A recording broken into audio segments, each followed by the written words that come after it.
when people use words like culture, and that word can be used so loosely, right?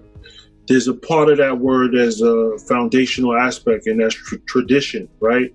And these are things that has been done for years that you have to pass on. You got to carry on tradition, right?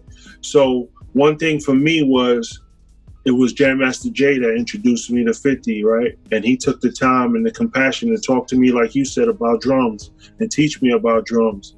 And he also showed me the compassion of a made man who has for this young kid who's just trying to figure out his way, and how you give him the information he needs. And if he know how to fish, he's going to fish for himself. And that's what he did for me. You know what I'm saying? And I went and showed to him that it was worth it, because I went and did it, right? So you give those opportunities to that person that you see with that hunger, and you see asking those right questions, and that's heading in that right direction, or actually need a little advice on which direction to head, and you're able to give them that information to help them. And that's something that I carry on from tradition, man, because that's what was done for me.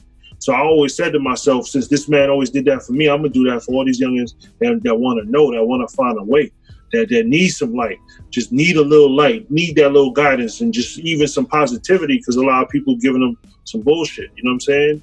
And sometimes we got to be able to be the difference and stand up to that and be able to say, yo, this is what I'm doing. I'm doing a producer conference where I'm going to teach all these producers and have them meet all these other producers that's made. We all going to get together and help each other. Information, network, and knowledge, you know what I'm saying? And motivation. Yo, Jay was the needle and thread that ran through Def Jam. It wasn't just Run DMC.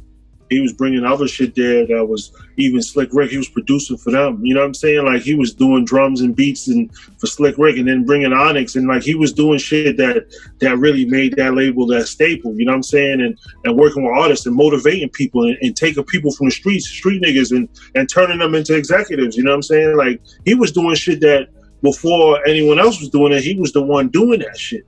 You know what I mean? And he was showing you it could be done. And that's what it's like, yo, when you see it, when you see it's possible, it gives you more belief. And he showed a lot of things that weren't happening before, happened with him. And with those opportunities is what become the next man that can pass that to the next man. You know what I'm saying?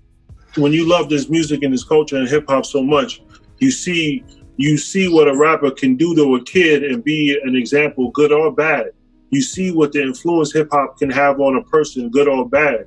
So you already know that there's a lot of bad out here. You already know the shit is fucked up. So how do you try to be the difference in life? You got to try to use this tool that people love and actually help motherfuckers see that you can actually all get wealthy off of this and all help each other and not have to fucking all go crazy and stab each other in the back after we make it. And then, you know what I mean? There's so much money we all could eat.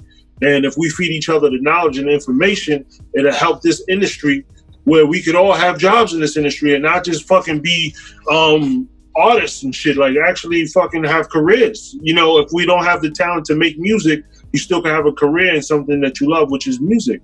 So, you know, for me, it's like leveling the playing fields. We going to BET Awards, we all patting ourselves on the back. We going to this award, we all patting ourselves on the back, Grammys and all that. But what are we doing where we're saying, all right, let's get these guys in the room and let's give them the information.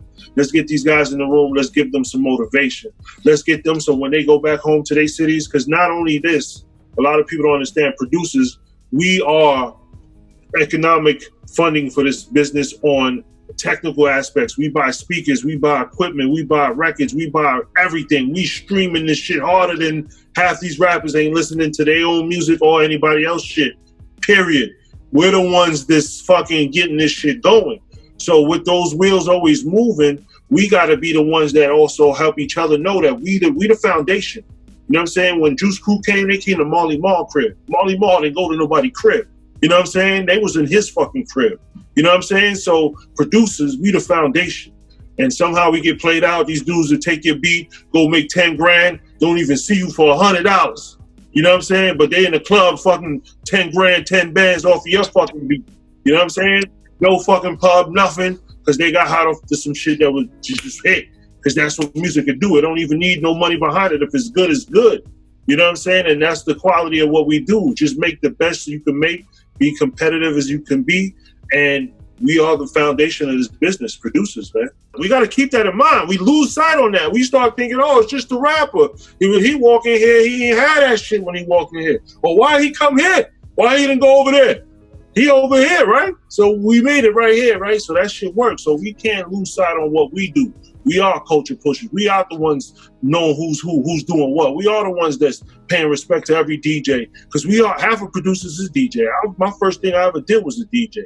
You know what I'm saying? So respect the DJ. Respect the motherfucker that love music and love to play this shit. You know what I'm saying?